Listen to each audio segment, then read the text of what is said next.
Truck Talk Media. C10 Talk, episode 297. Josh Rowan of Rowan Concepts, one of the baddest bourbons around, and a story to go with it. Here we go. I know I hate asking for help. I hate it. But then when you got 20 guys coming and 50 guys all of a sudden on your build, and most of them are halfway across the country, bro, there's something to that. This truck has brought all of us together.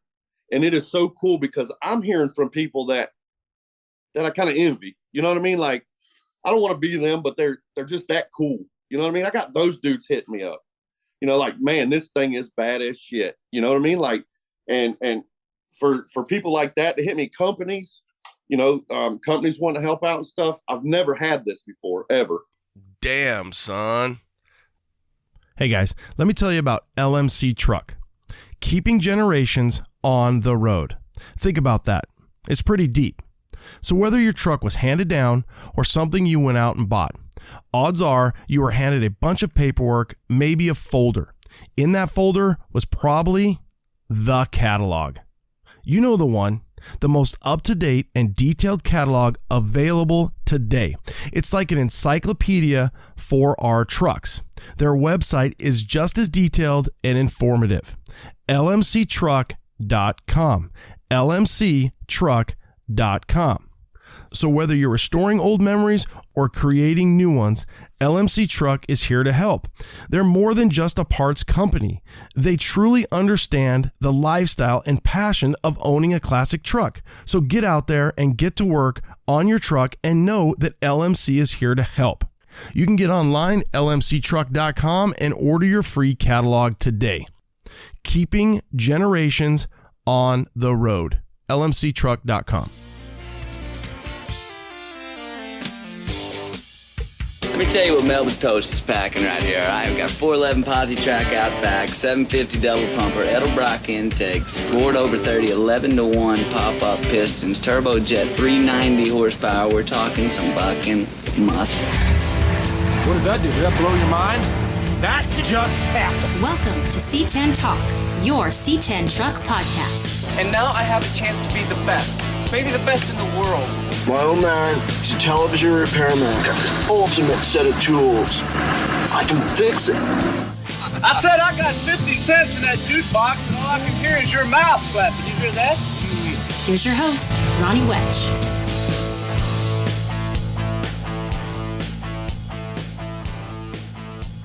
Back to back. Here we go, C10 Nation. Loading you guys up. 296 Chad Day. He's our local independent Napa store owner. Him and his family own 4 Napas here.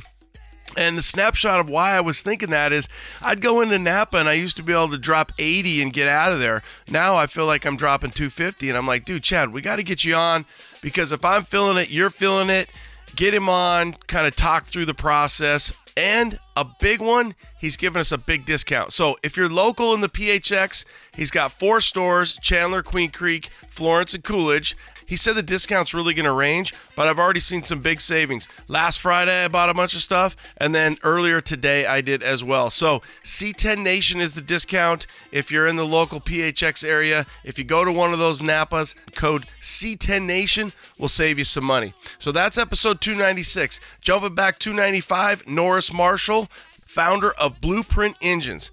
Another amazing story. He said back in the early 2000s, they were doing about 100 rebuilds a day. They've pivoted, they've changed, they're doing what they do now. They're building a lot of stuff in-house and building fresh motors. Check out episode 295 if you want to hear a little backstory on what's going on with Blueprint Engines. Over on the Little Bro Pod, OBS, Patrick, ATX C10, Patrick, ATX_C10, and Mr. G's Classics. He's out of Austin. He builds some amazing stuff. He was in studio here. That could have went either way. I could have put it over here on C10, but I've got a lot of content going here, so I put him over on OBS Talk, episode 78. He built some bitchin' OBS trucks as well, so check out that one. If you don't know who Patrick is, great dude, great for our scene, building some really cool stuff. All right.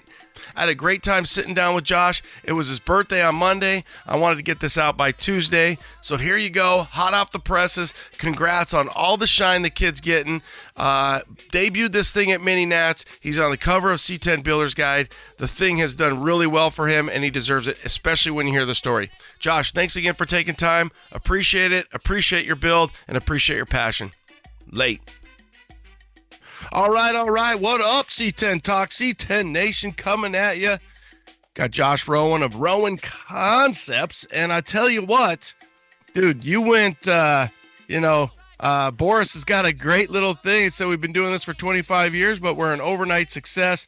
You and Snooki got a lot of love lately, and it's well-deserved. So I can't wait to have you on the pod, get to know Josh a little bit better, and talk about this 20-year build that's, been really one of those lifelong things, and you're getting a lot of love. So welcome to C10 Talk, my brother. Thank you, man. I appreciate you having me on. Oh, man, I'm looking forward to it. Like I said, you've gotten a lot of love. Let's just start off. You're over there in Georgia.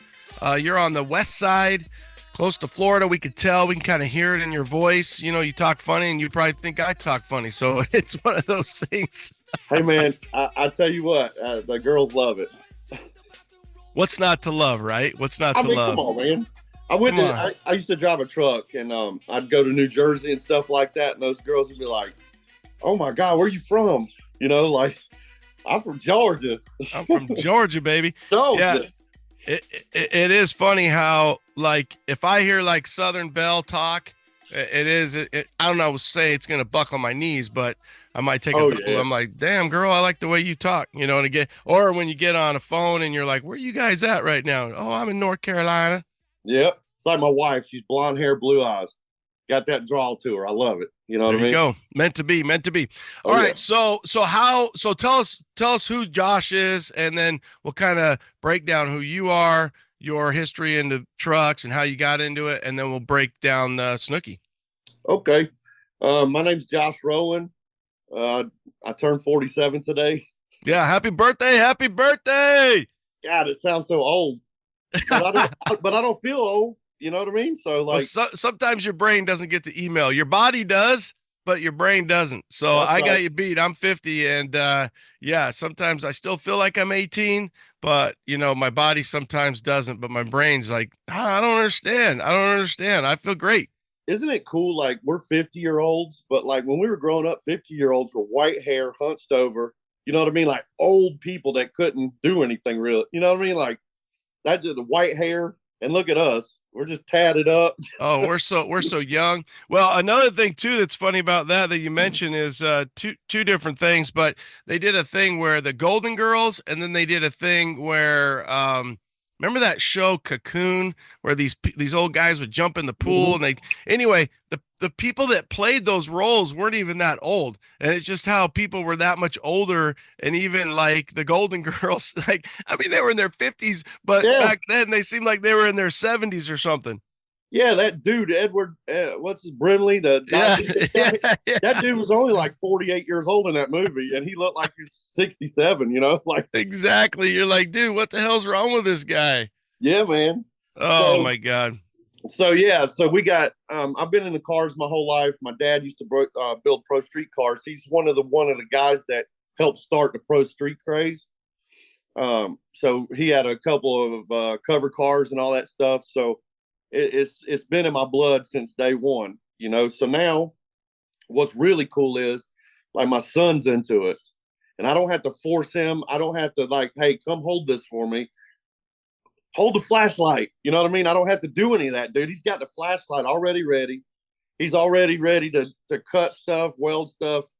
So it's a generational thing, but better, if that makes any sense. You know how we learn from our parents, and you just got to keep building. That's what we're doing now. So he's such an awesome dude, man. I mean, he's helped me. He's been day one on this truck with me. So in 2019, we restarted it, and he's been right there, dude. He was holding my frame rails up while I tacked them together. I don't know. It's just been a real fun thing for him and I. It means a lot to me too, because my dad and I, we didn't really have a good relationship. So as I get older, I want to have that relationship with my kid and not force it, but like the stuff that I like, so we can do stuff together, go to car shows.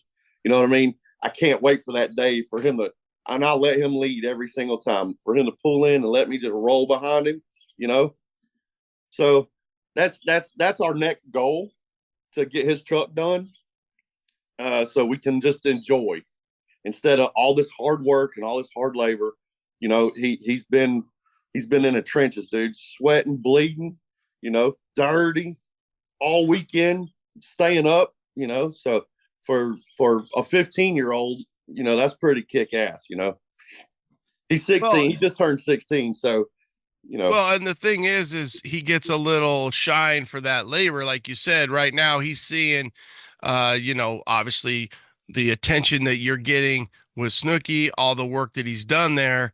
And like you said, it's like, hey, he's always in the trenches. You're always in the trenches, but hey, there's a light at the end of the tunnel, and it's worth it. Man, dude, we haven't had our first real drive yet.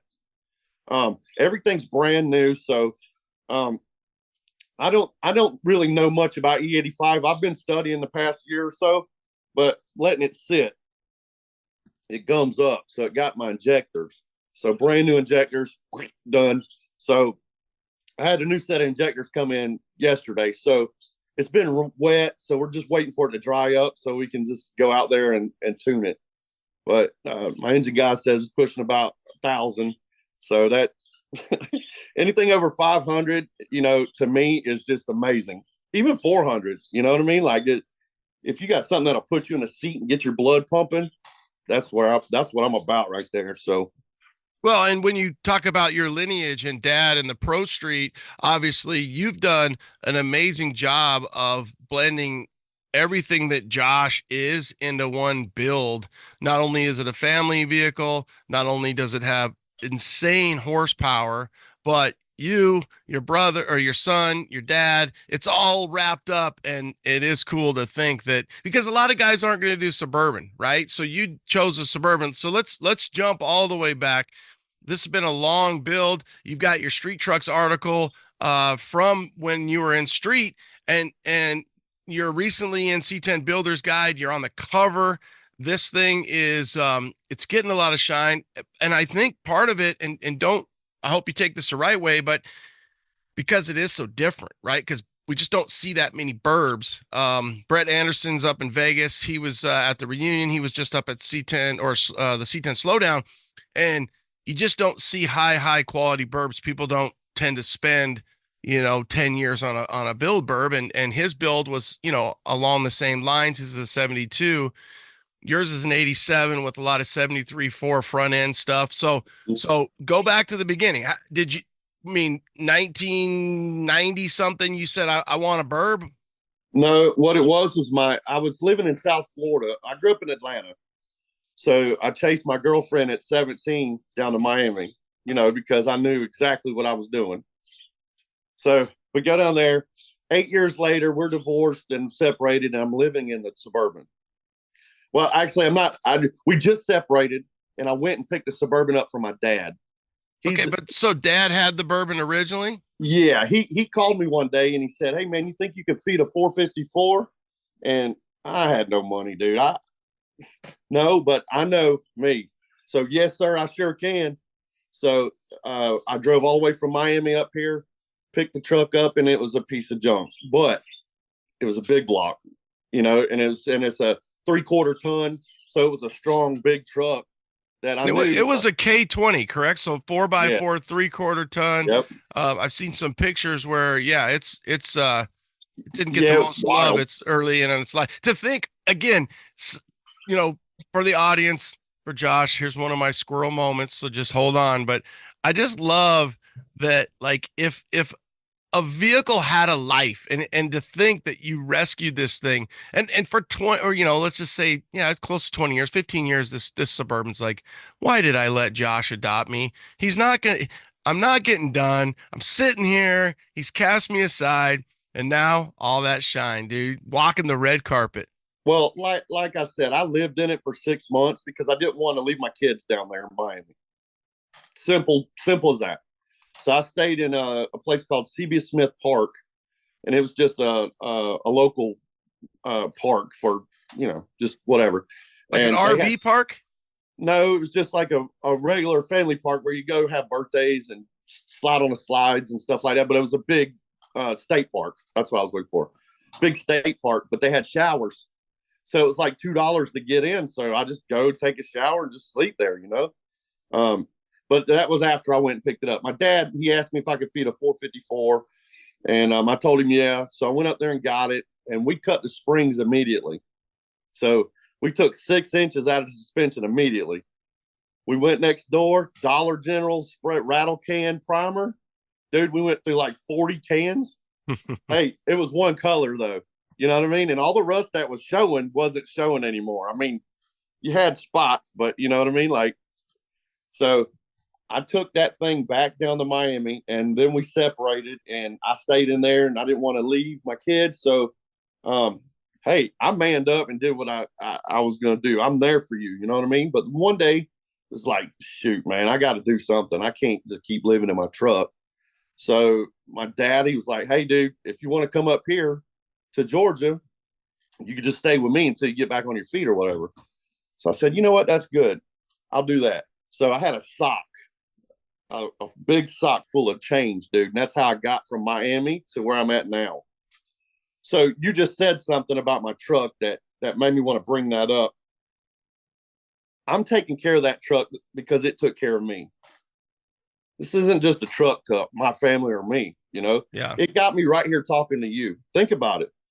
If I didn't have that truck and live in that thing and have my mind where I wanted to build something cool, I would be sitting here talking to you. So it's all because of that truck. It's now sitting in an air conditioned shop, chilling, laying there all sick and shit. You know what I mean? Like, Yeah. and I confidently say that because we put so much time and effort in this truck, and I'm not a bragger, you know what I mean? But I'm so proud of this thing. It is so nasty. And like you said a while ago, I put a lot of things into this truck. I massage things in. We got NASCAR, we got drag racing, we got Pro Street, we got mini truck. We got the elegance of a high luxury car with the interior. Snowden seats, it's got the Impala dash and all that stuff in it. But man, you sit in this truck, and even with it running, it's quiet, and it is just elegant. You're sitting in this truck, and it's not even a truck anymore. You know what I mean? So it took care of me. Now it's sitting over here in the shop, just chilling. So I appreciate the truck more than well, I believe it's got a soul.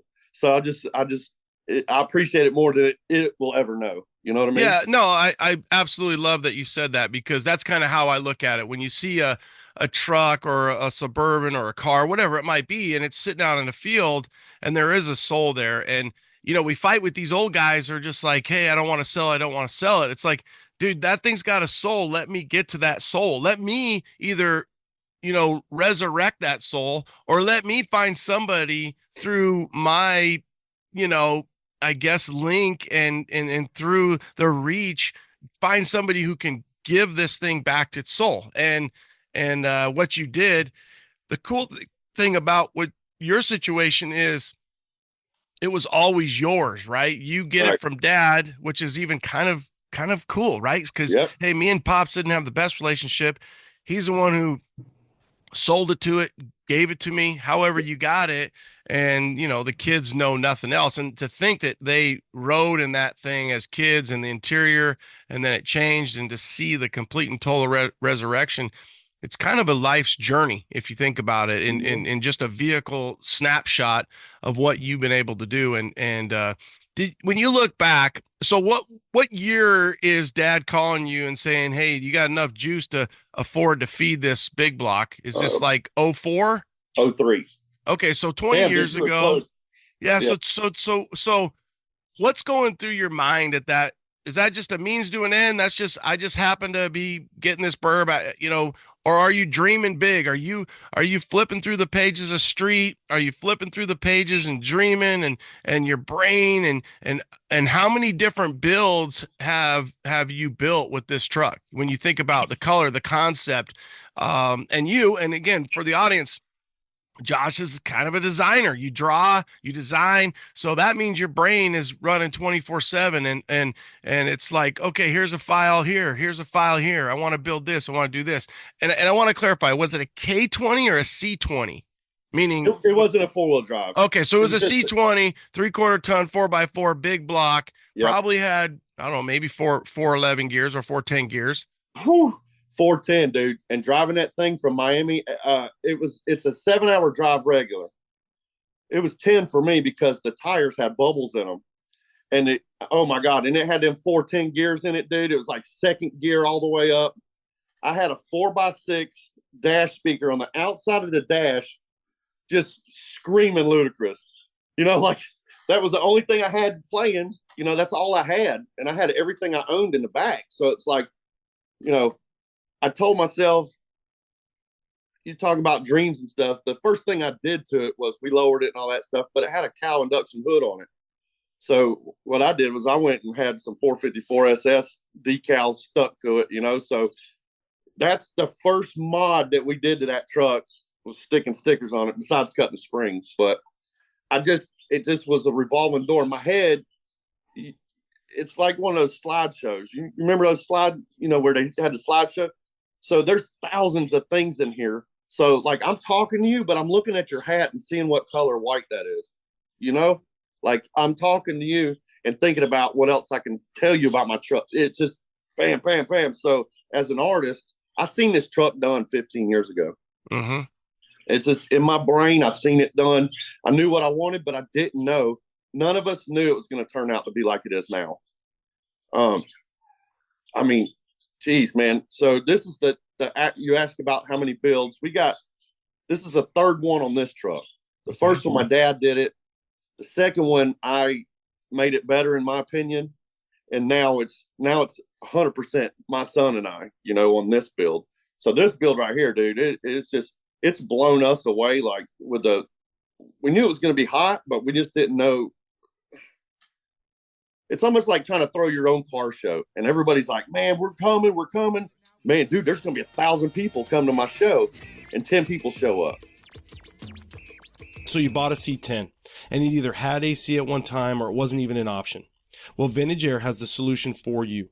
Their SureFit kits are designed to place the evaporator and hoses behind the dash for a factory clean look. The Vintage Air SureFit kits are the best value and the most completely engineered air conditioning system you can install in your C10. Damn, son, the choice is obvious. VintageAir.com. Classic Performance Products, CPP back. Joe, let's talk X10 spindles. Go. One of our most popular parts through the years has been our 2.5-inch drop modular spindles. Really popular part. Well, we've kind of taken that to the next step. We've emulated late model Corvette, Silverado, Chevy technology into our new X10 drop spindles. They use a steel hub, sealed bearing hub, really strong piece. It's oversized bearings. Definitely great for a guy using big brakes, big wheels, which I'm sure all your guys are. You need a new spindle anyways. You're going to lower your truck. You're running a bigger wheel, a bigger brake. CPP's got it for you with their new X10 spindle. Joe, as always, thank you. CPP, classicperform.com. It's classicperform.com. Sniper 2. Are you ready to switch out that old carb for a modern EFI system? Well, Holley has a solution for you. The all-new Sniper 2. This new system was redesigned from the ground up. Available in tumbled polished or black powder coat, and there's 3 available tuning interfaces.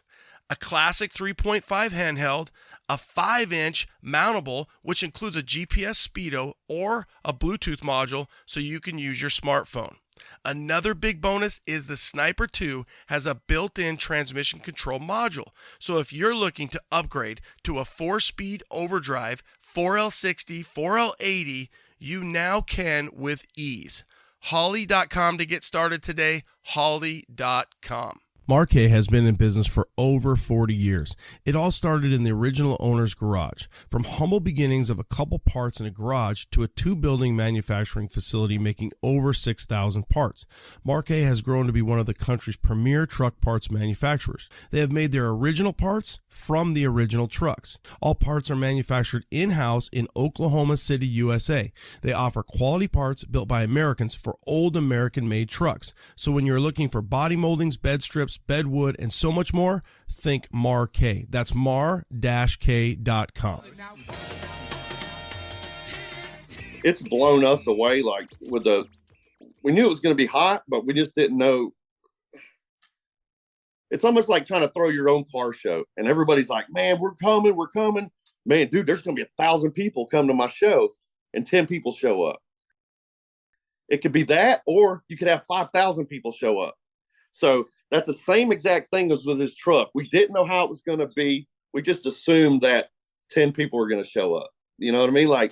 But now it started with my buddy Dustin. He asked me, I didn't know him. He showed up at our show a few times, and he's like, "Hey, dude, I'd like to help you out with your truck." Because I made a post on Facebook, and I'm like, "Sure." My thing in my brain was like, this dude's going to come over here. I'm going to just tell him what to do, show him this, show him that. He walks in my shop and just gets to work, dude. Freaking animal. Just so he was the start of our team, so I know I'm going off another thing, but go it, because it deserves the whole story. And for the audience, that's Dustin Mason. And now you think about a guy, this is what's so powerful about a vehicle is you didn't know Dustin. Now you and Dustin are tight, and you're tight because of metal, and you're tight because of this journey, and your son and you and dad. And it's cool that in life, whether it's football and going to the football game, whether it's, hunting, fishing, whatever it might be, in what we do, it's metal. And it's cool that vehicle has brought you so much. And like you said, I found the soul. It took me a while, but it's given back to me as well. Yeah, man. I mean, this guy, he's one of them dudes, like he just gives and gives and gives and doesn't take anything back. We'll go out, and like one time we went bowling, I was just going to pay for everything. He got mad at me. You know what I mean? Like that's who this guy is. You know what I mean? So there's been days, holy shit, there's been days where we were up 4 straight days. Right before mini nats, dude, we were up 3 straight days and drove 9 hours to mini nats. So because we were trying to get the truck done, we were supposed to leave that morning. The windows still wouldn't work, this and that, blah, blah, blah.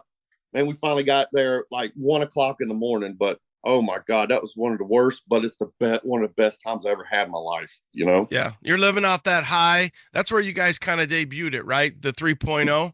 We did debut it at Mini Nats. Yeah. Hey, brother, yeah. Brother, when I tell you, look, I got my hair standing up, goosebumps right there. When I tell you we fired that truck up and eased it out onto the strip. Forget about it.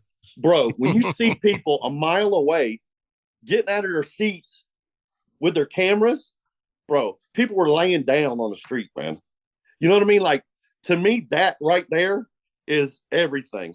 Everything. Now, let me preference that by saying the ultimate goal of a hot rodder is get on the cover of a magazine or even get in the magazine.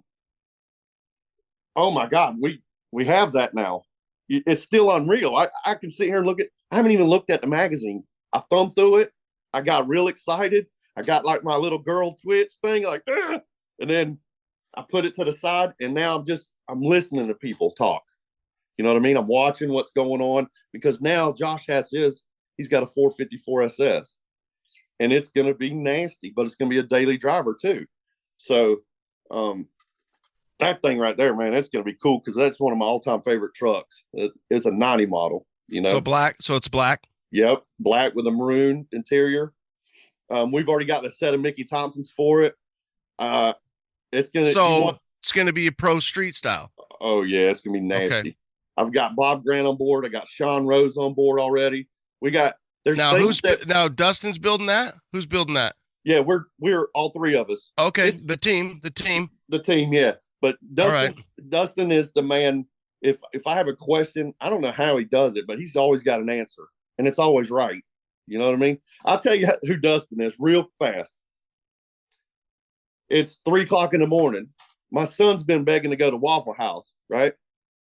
So we're like, all right, let's get this stuff done, and we'll go to Waffle House, right? So, but Tim, my painter, came down from Atlanta, so it's us four. We took a trip up to Waffle House, and we're coming back, and my son goes, "Hey Tim, look, there's a trailer park right there." So what does Tim do? He snatches that truck into the neighborhood, right? So we go down the street, and at the end, it's a dead end. So we go to turn around, right?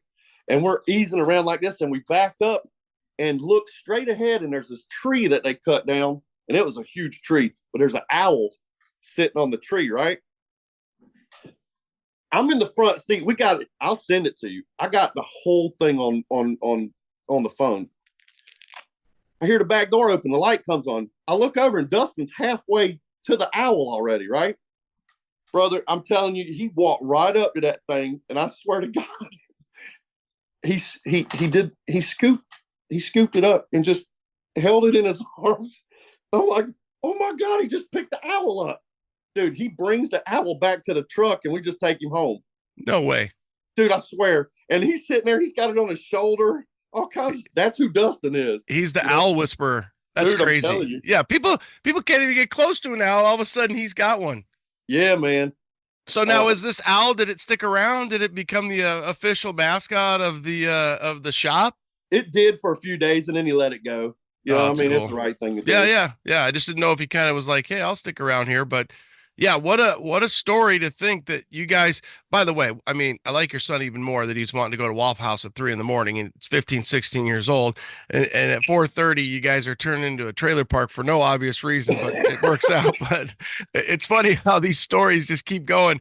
So you guys at Mini Nats is where you guys broke the internet, and it's funny because in today's world, it's kind of hard to do, but at the same time, sometimes I laugh because I'll send something to my buddies and they'll send stuff back, and you're like, okay, we're on the same feed now, or we're starting to see the same stuff. And once Mini Nats, you guys were you guys just rolling down the strip, and that thing just debuting really did kind of break the internet. It just, in the car world and social media, it got a lot of love, and from there, you guys got the attention. You guys got on the cover of C10 Builder's Guide. You're getting featured in other stuff now. You're getting the praise and the love that you and your team, obviously your son, you, Dustin, Bob, Grant, Tim, your painter, and it's got to feel good for everybody as well to support you in this 20-year journey. That's the biggest thing that for me, it was hard. It's still hard right now. Like, I can't believe that I have my stuff in the magazine, but the thanks, it just doesn't feel like it's going to be enough. You know what I mean? Like, and with people, I know I hate asking for help. I hate it. But then when you got 20 guys coming and 50 guys all of a sudden on your build, and most of them are halfway across the country, bro, there's something to that.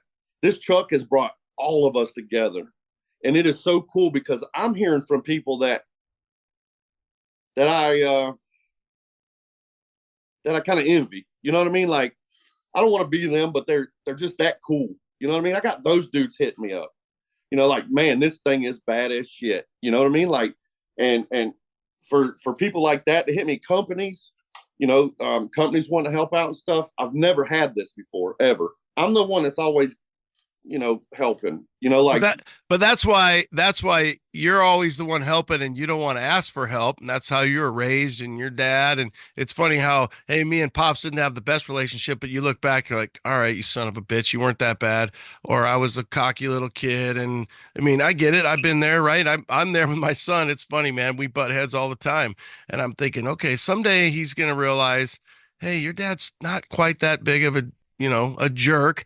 But right. The other thing too is, like Bob Grant, for example, there's a reason why people want to help you. And you're just like, man, I don't know how to take this help. I don't know how to give back, but you're giving back because you're passing it on.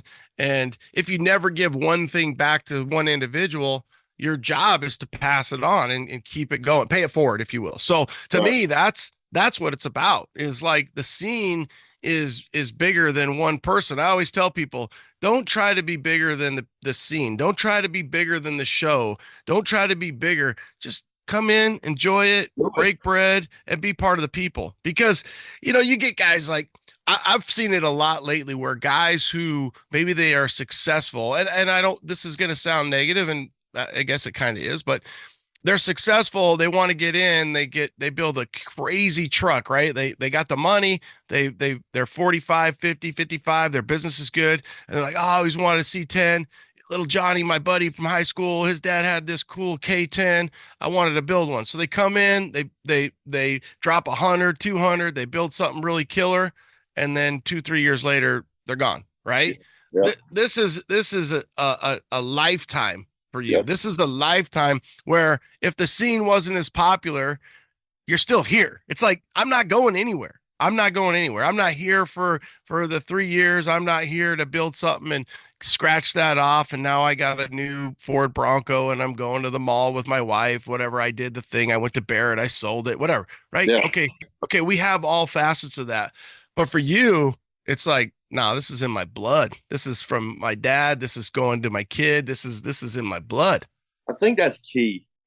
Oh, and I believe it's key because we built this truck in a backyard. It's exactly what you just said. And I think that's the reason why people resonate with this truck so much. I got a ton of money and a ton of time in it, but I busted my ass for that stuff. You know what I mean? Like, I busted my ass to get to this point to where I'm at now. And I haven't slowed down at all. My artwork is flying out the door. Man, I drew Dino's stuff this year. So I opened that magazine that we got 12 freaking pages in, and boom, full page ad with my artwork in it. So it's like a double whammy. And then Battle and Bama coverage, it was right there all in the same book, So like, to me, this is what we always, all of us, I don't care who you are, all of us want a little taste of what this feels like. Mm-hmm. Dude, I got the whole plate. And it is amazing because I didn't beg, I didn't ask, I didn't, you know what I mean? Like, it just like with the people, it just kind of, all the planets lined. You know what I mean? And people were coming and helping and offering and this and that. And trust me, I didn't get a lot of free stuff. People see the word sponsor and they think, oh, well, these people just, no. I've had a couple companies contact me and they give me a discount. You know what I mean? Like, so stuff like even that, man, it's got my hands all clammy just thinking about getting a discount because I feel bad. You know what I mean? Like, I want to pay. Of course, we all want a deal, but I want to pay full price for it. I don't want to feel that guilt of somebody helping me out, Yeah. Well, it's unbelievable in the perspective that there's not a lot of people, Josh, that have lived in their vehicle. So to think that this vehicle isn't part of your journey, and you had phases, like, this is level 3. You had, hey, here's level 2. You got in print media back then. Yep.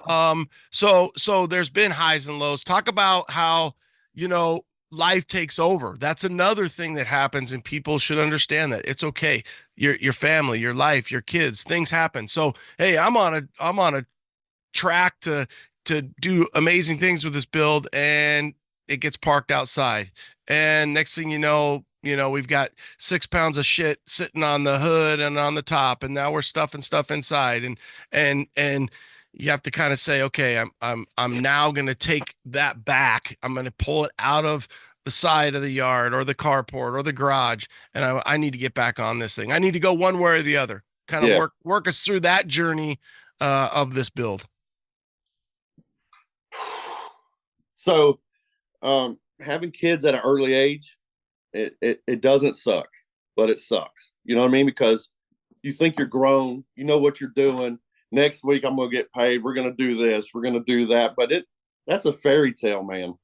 I don't care how much money you make. It's almost like somebody telling you, hey, man, save your money and get ready to be here for the new baby.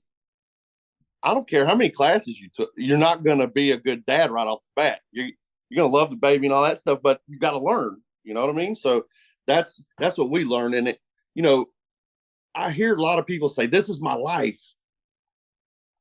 I literally just told you it's my entire life, but you'll never hear me say that because it's not my life. My children and my wife are my life. So this right here, that my truck, no matter how bad it gets, whatever, that's an extra bonus in my life. That's what I see that as. You know what I mean? So like, it's a part of my life, but it's not my life. And that's where a lot of people get mixed up. Being guys, you know, we got our egos, we got to prove stuff, we got to, you know, whatever. It just doesn't, I don't know. Well, it's all about balance. And when you're a young man and you have your kids, you know, and to each his own, right? Yeah. But you gotta be there, you know, and the truck goes from number 2 to number 12, right? Right. Where it's like, hey, I gotta take care of mama. I gotta pay the water bill. I gotta pay the mortgage or rent. I gotta put food on the table. I gotta work to do all that. So at the end of the day, there's only so much left. And you know what? I don't have any more to feed that 454. I can't feed that 454 right now. Yeah. And I took pictures of it when it was sitting out in the grass. And I sold the wheels, the motor, the interior because we got in a spot. And it sat there and sat there and sat there for 5 years, man. And then I saved up enough money to get the tires and wheels. Holy crap, dude. I tell you the date, August 19th, 2019. That thing was sitting. My wife's out there on a hot stool. It's hot in the shop. She's sitting there sweating, knocking, you know, bugs away, whatever. And I'm over there with a Sawzall, dude. And I'm cutting my floor out. And I swear, I thought it was going to be a little easier than what it was. That junk sucks, especially when you got a 1/4 inch of deadener in it, and and it just keeps gumming up. You can't use a plasma cutter. You can't. Oh my God, dude! I got the floor cut out, dude. And I got out. I said, "Is it on the floor?" And she's like, "No."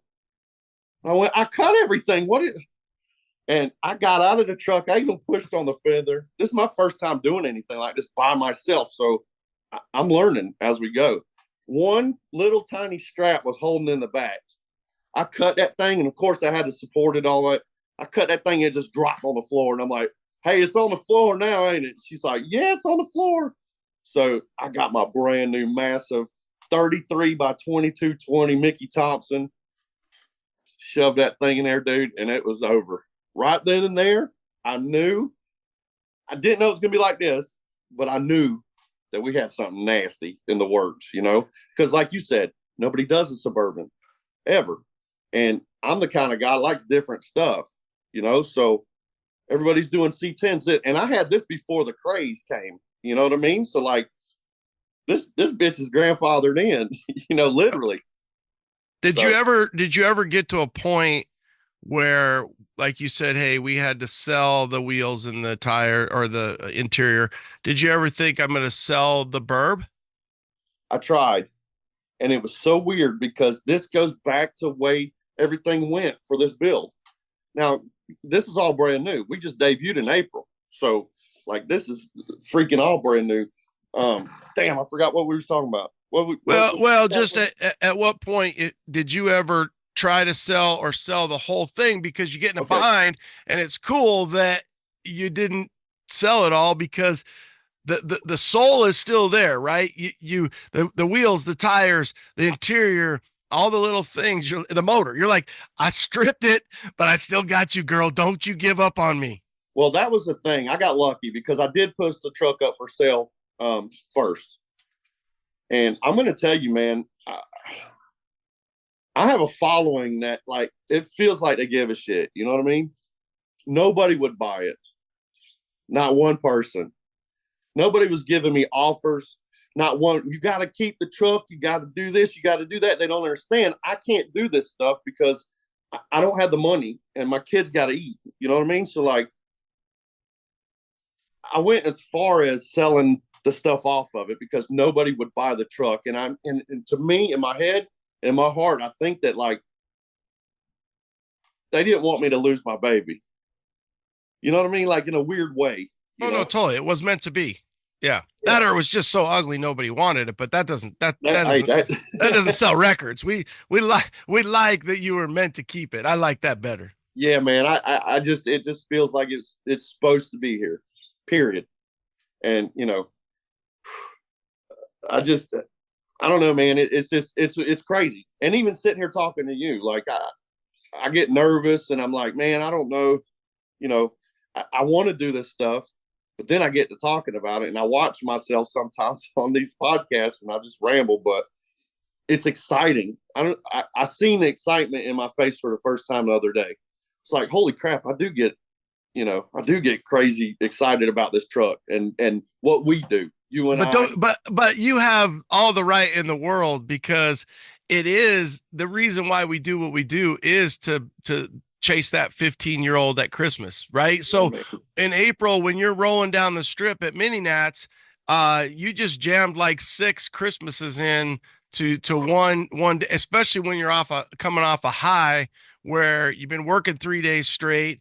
You roll in at 1 a.m. and you and Dustin and your son, and you're just like, hey, it's a lot, right? But it's that feeling that you're chasing, because that is our high. Yeah. Yeah. And now I don't know. Thank God we have Josh's truck, because now I don't know what to do. I've been building this truck for 20 years, thinking about parts and driving by junkyards or driving by a Suburban sitting on the side of the road and be like, ooh, I could use that. Wait a minute.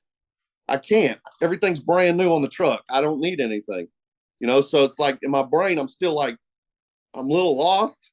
Now it's just time to have fun, but I'm a little lost because in my brain, I'm always trying to improve something, and now it's exactly the way I want it. I don't want no 24 by 15s. I don't want I do want a blower, but, but now like, the twin turbos, I mean, that's to me, the way it's set up and fat and laid out, just the way it's supposed to, it just looks like it's supposed to be there. Now I'll give you a backstory on the twin turbos. Mike Losh, me and Mike, we've been friends. Never heard of him. Yeah, he's some little dude, like sells fenders or some shit, tailgates, or I don't know what he does. Doesn't he have an OnlyFans or something like that? He does, and they call it Mike Honcho. So, but he had hit me up one day and he's like, hey man, I got this twin turbo set up for a big block and I think you need it. And I said, man, I don't even have a big block. He said, you better find one. This stuff's on the way. So I'm like, oh crap. All right. So I'll go find a block and all that stuff. And that's where the twin turbos came from for Mike.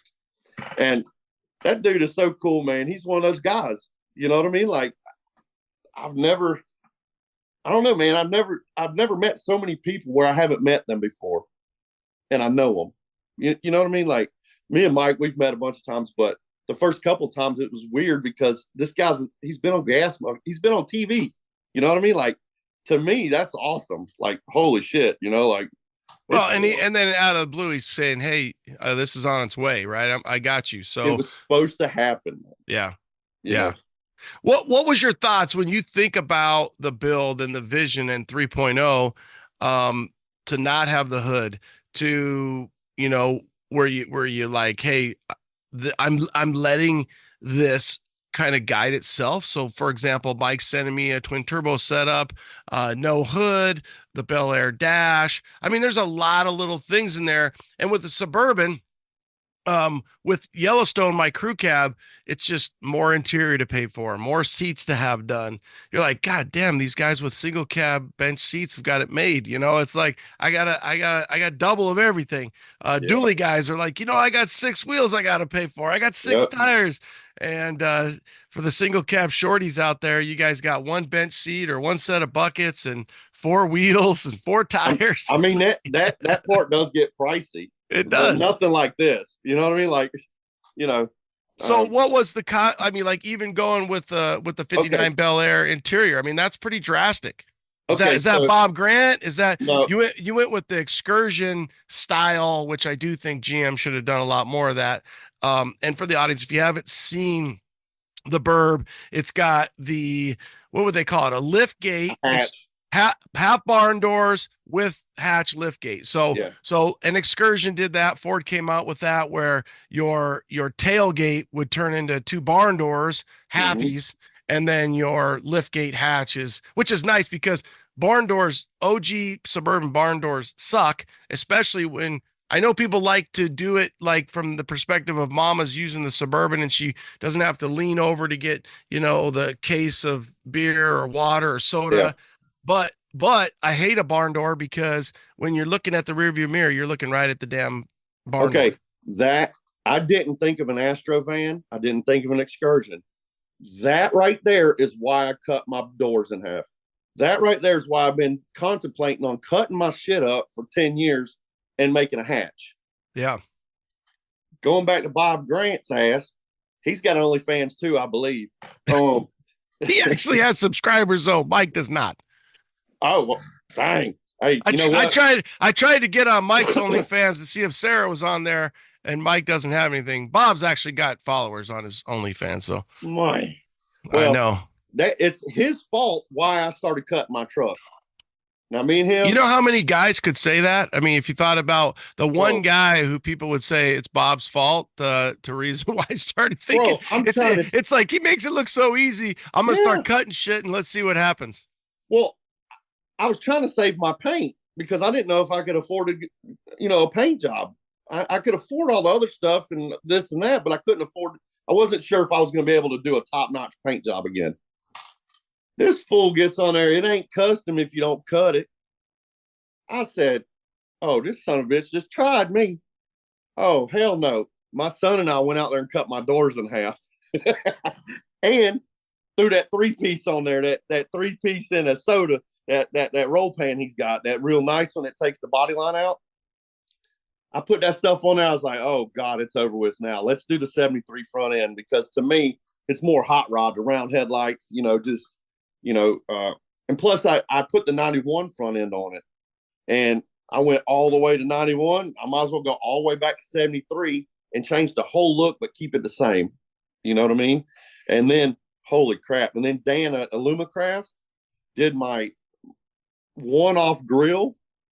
Now he told me, he's like, let's do something. And I don't particularly like aftermarket grills in this.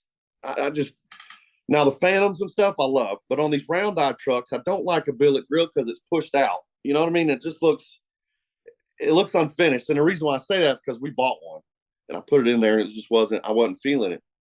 Dan hit me up and he's like, let's do one. I'll do one. I've always wanted to do one for a C10. Dude, he sent me pictures of that honeycomb stuff. And then the badge. And then I'm like, holy shit, this dude just went all the way out. I mean, this is crazy. So little stuff like that, that stuff, you can tell it just pumps me up. Hey guys, are you thinking about swapping out your old motor for a more reliable LSLT based power plant?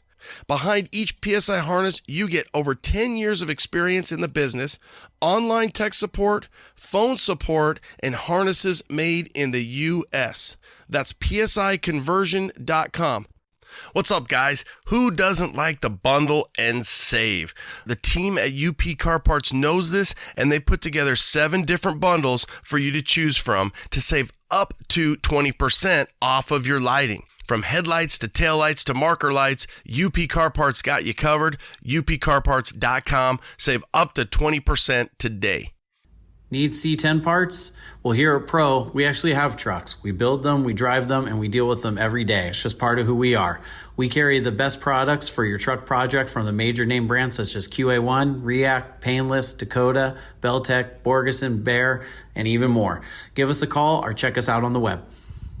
You've heard me talk about my gauges, Dakota Digital. I love them. Dakota Digital has the best gauges for our trucks. These kits are complete with sensors for any engine. They look just like the stock clusters, but have all the technology you'd expect from Dakota Digital. It's like a modern truck, but even better in a classic. Dakota Digital is absolutely the best in aftermarket gauges, so check them out at dakotadigital.com. dakotadigital.com. And then the badge. And then I'm like, holy shit, this dude just went all the way out. I mean, this is crazy. So little stuff like that, that stuff, you can tell it just pumps me up. Yeah. So for the audience, he's got like a wider honeycomb than if you think about a normal 7374, even if you went to 71, 72, but then he's got the Snooky with the with the two twins as the double O and a Lumacraft in there in the front of it. So I mean, it's funny It's how classy. you went to 91 and then you went to 73, 74. I am a huge 73, 74. I love 73, 74 front end. I love how it's recessed, it's pushed back in there. But because the way you were keeping the hood off, you made the right choice. And whether it just happened by accident, I don't think it did, because you played around with it, having that slope, but having it squared off, single round, and then having that recessed grill, it gives it an attitude or a sense of it's a little tougher. Yeah, like, well, the square body, it laid hard. I mean, it was gangster. But then, what about the Valance? Did you get that from Slosh? I know he made just a few of those for he was kind of doing the big fish thing. That was one of his first ones. Yeah. So what I had to do is cut it in half and stretch it and all that, because it's a body truck. Them things hang 8 inches probably below the bumper, So my bumper didn't sit on the ground, man. It didn't sit on the ground, so I had to do something. Yeah. The thing that went through my head was, sectioning the bumper, because it was only 2 inches, but you could see that. There's something off about that truck. You know what I mean? Like, I could see where you section the bumper. So we went with the Valance, and I told him I have to have this because I think it's going to be pretty bitching. And oh my God, yeah, dude, it's so bad. Like, so that's that little NASCAR in it. You know what I mean? Like, that's that. So. Well, the front end, the deal with this, your burb Snooki, is that it's like the old quote unquote first impression. When this thing walks in a room, it's coming at you. And when you're driving and this Valance is, a half inch off the ground, you might need to have 3 or 4 more, just because at times I could see it, catching. But you got the Valance right on the ground. You got the bumper, you got the recessed 73, 74, and then no hood. I love that you have no hood. It's probably going to be the thing that really, there's 10 things, but that's the number one thing that just sets it way. I mean, like, that's like 3 of the 10, because it just screams and you see it, and that's your growing up. That's your Pro Street. That's Dad. That's twin turbos. That's the whole thing kind of in one big package coming at you. And then you guys, like, on the cover, you've got freaking flames shooting out of it, and you guys are like, we're bad. We know it. We're bad. Yeah, we definitely feel that. They damn sure made us feel like that. Let me explain the no hood thing, because everybody asked me about the no hood thing. Well, I grew up in a middle class, lower middle class neighborhood, I'd say, the hood. And it was all the teenagers that had Camaros and Novas and shit like that. They'd always be working on their stuff, and they'd always take their hoods off and run around the neighborhood. To me, as a 8 to 10 to 12-year-old kid, that's the coolest shit ever, dude. The fucking motor's hanging out, dude. Like, oh my God. Like, this is like the coolest thing. So I'm paying homage to my old neighborhood, the way I grew up, the way the old hot rods were. And that's the reason why 2014, we put a hood on it, and then I had to sell everything off of it. It was bad. It was a bad luck charm. It just felt like, it was a big no-no. But that's the reason why I have no hood on it. Now, I did cut a hood and make a cow piece. So technically it does have a hood on it, but but when you put that hood on there, I gotta think it changes everything, and you're like, oh, it was beautiful. You beautiful. Brother, I'll send you a picture of it. It was beautiful. It wasn't there yet for me. You know what I mean? Yeah. And now that we have this,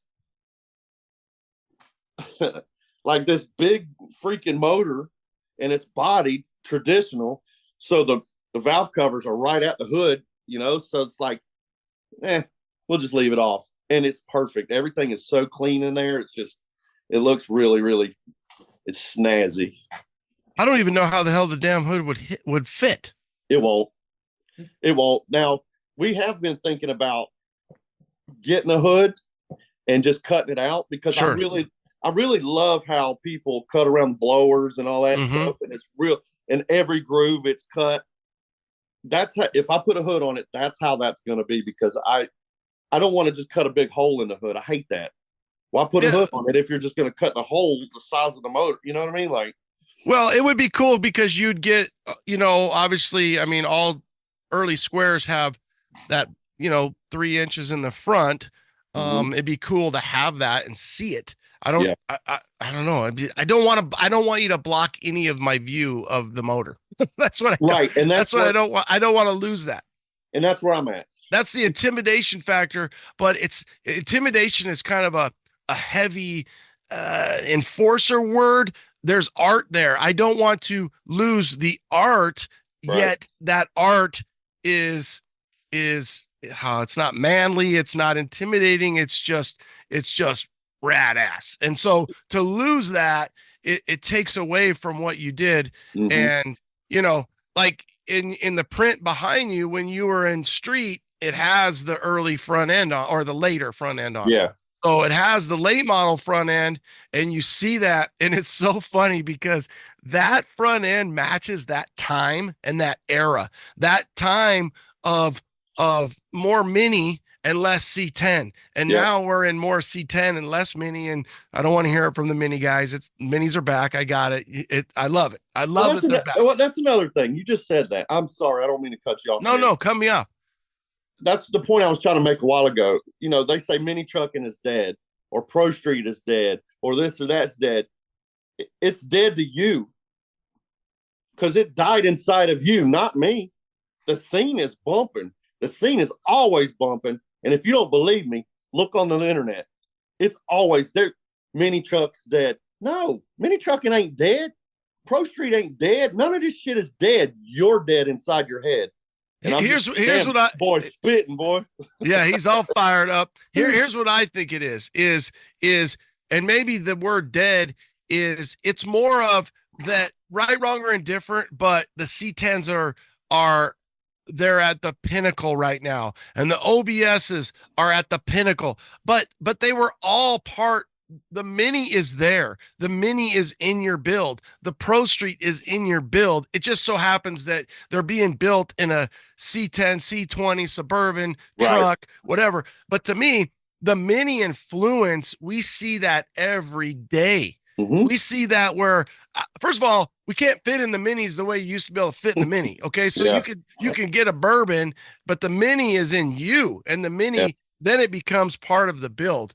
And that's kind of what I see. But your styling back in, 10 years ago versus your styling to today it's an ebb and flow of the time. And at this point, you're matching the time with wickedness of that Pro Street and that mini. And there's accents of who you are, and no different than the 79 Camaro that the guy cut the freaking exhaust off. He ripped the hood off.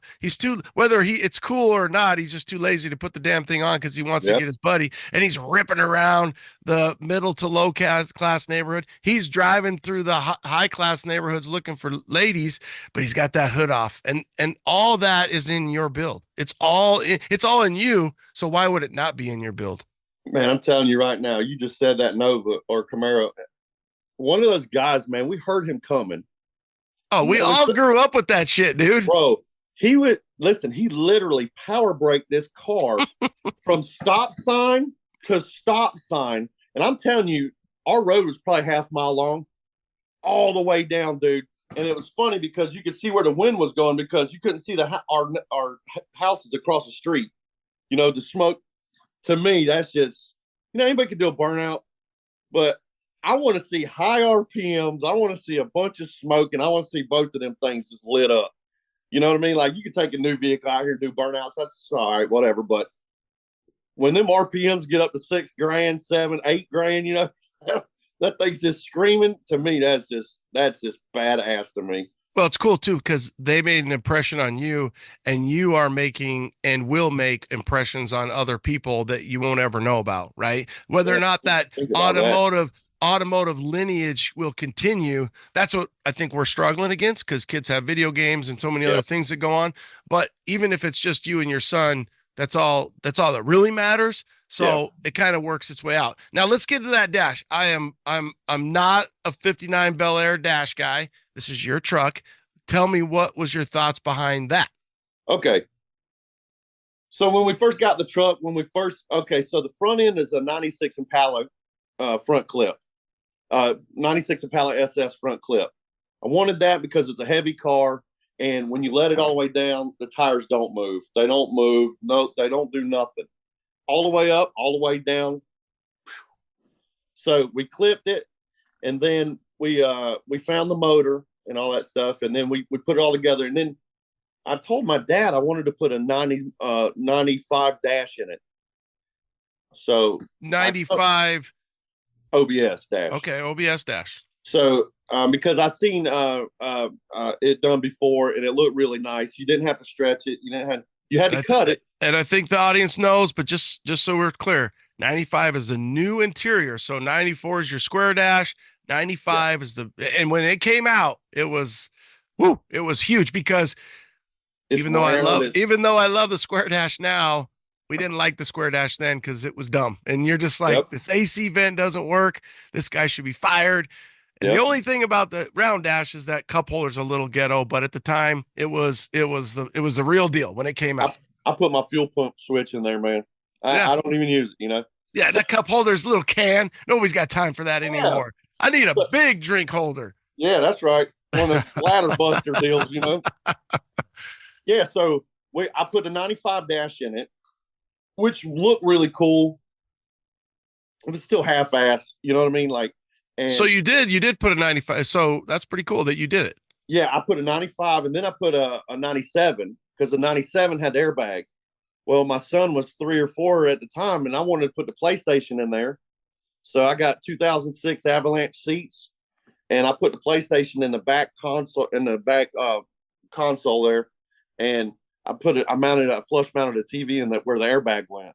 So it had 06 seats, and it had the 06 Avalanche console in it.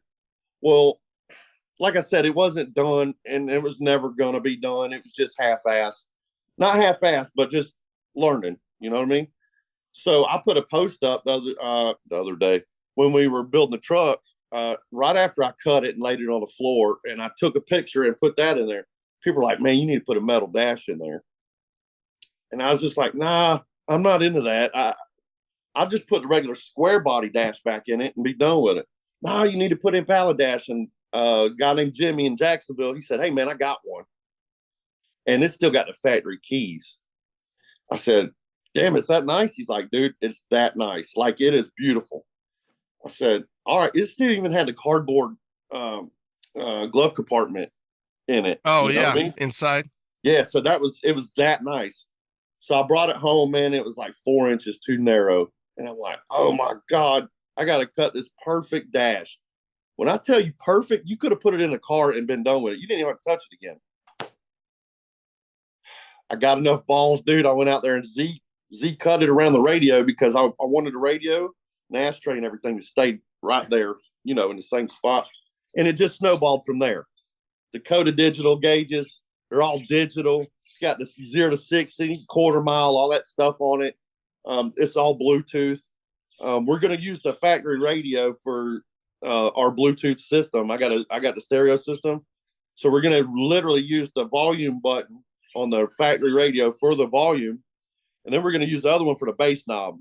So everything's going to be copacetic. I don't like it. It just looks extra to me when you got the old radio and then you put a new one in there and you have two.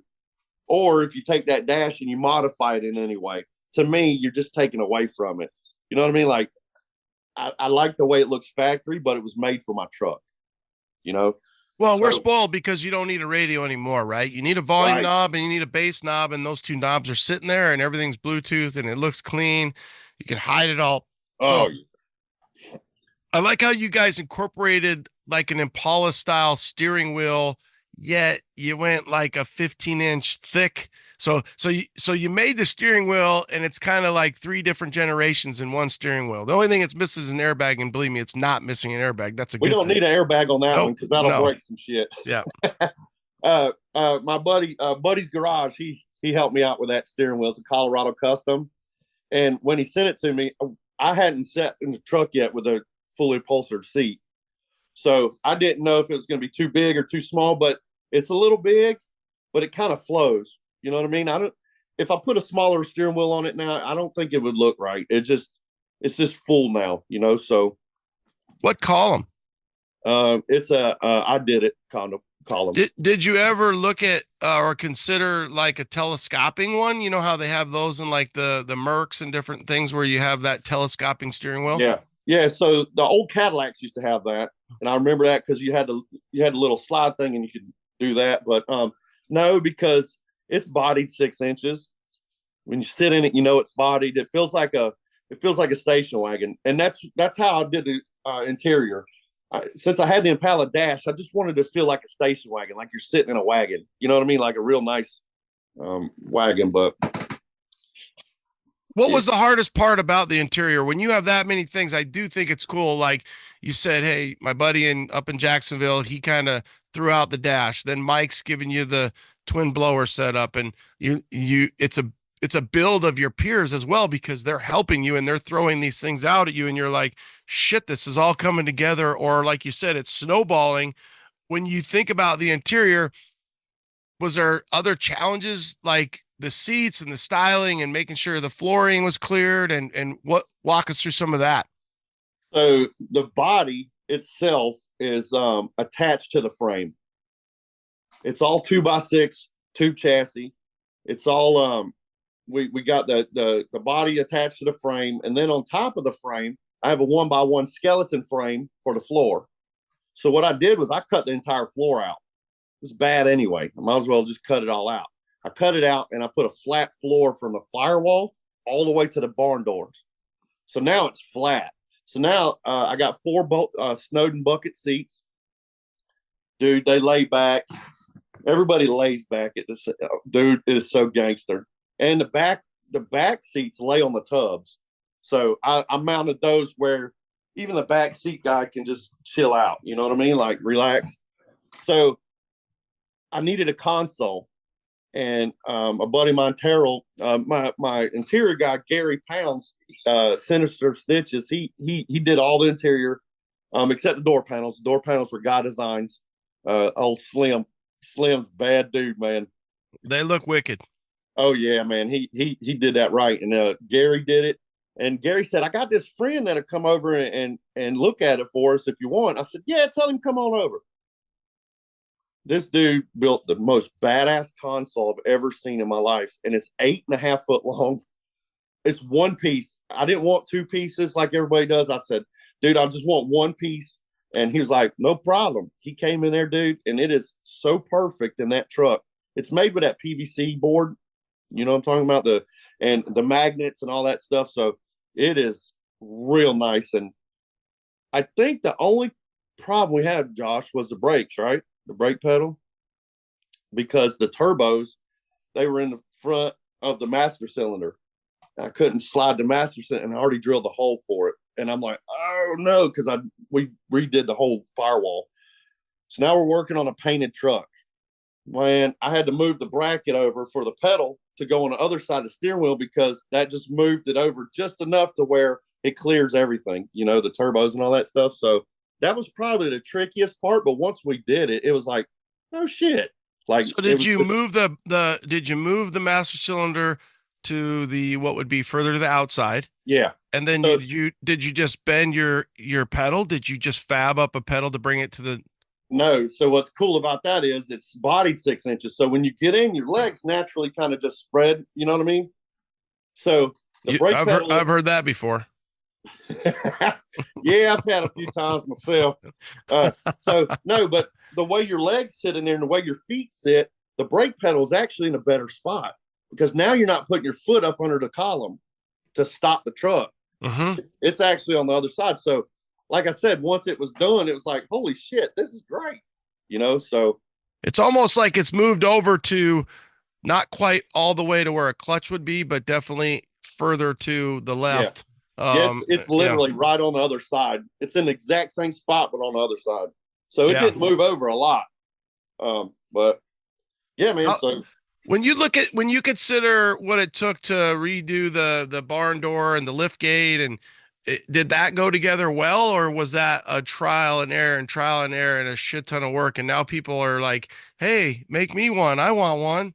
Well, I'm gonna tell you, man. My son and I went out there, and like I said, it took a lot of nerve and a lot of because I didn't want to cut it. It was painted, you know.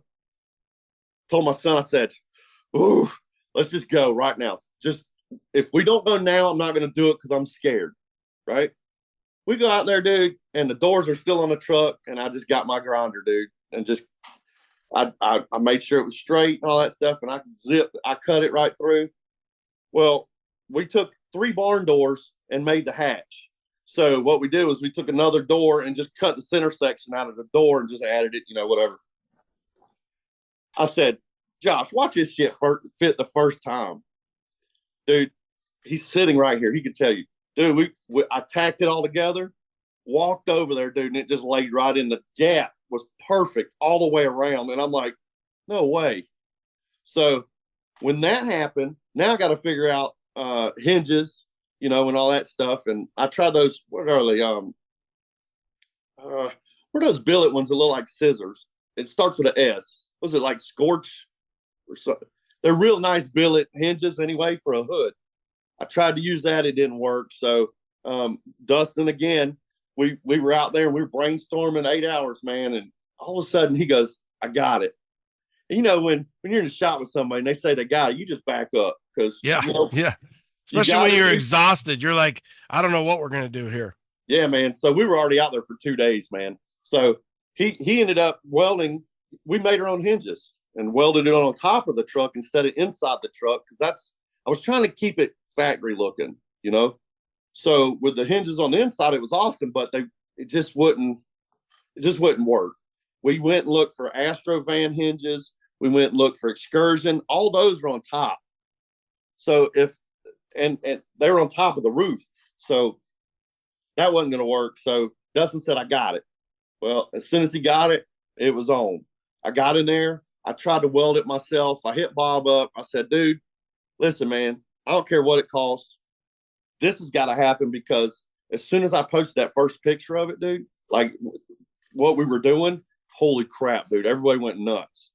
And it's like one of those things where it's like the first thing I've ever done that hasn't been really done before, you know? And I was praying to God it would work. And I called Bob. I said, dude, I need help. He's like, send it to me. I sent it to him. He sent it back. And oh my God, it was like, you know, Bob's work. I mean, it's like, holy shit. I got this thing from Bob freaking Grant and it's perfect. Well, then I got to looking at the bottom of my doors, the ones that were still left on the truck. Man, they were ruined.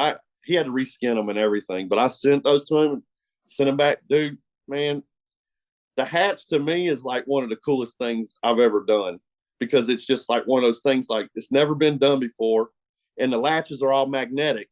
It's all electric magnets. So there's no strikers. There's no nothing. When you open it, it's just Bob's work. You know what I mean? And I didn't want to gum that up with a latch, you know? So anyway, that's how that came about. Well, here's the deal. It's so clean. And it's one of those things where it's funny because your barn doors, the bottom half, you've got the hinges exposed because that's how they were. Yep. So to have your hinges exposed on the top, it kind of goes with it. It kind of almost gives it a factory look.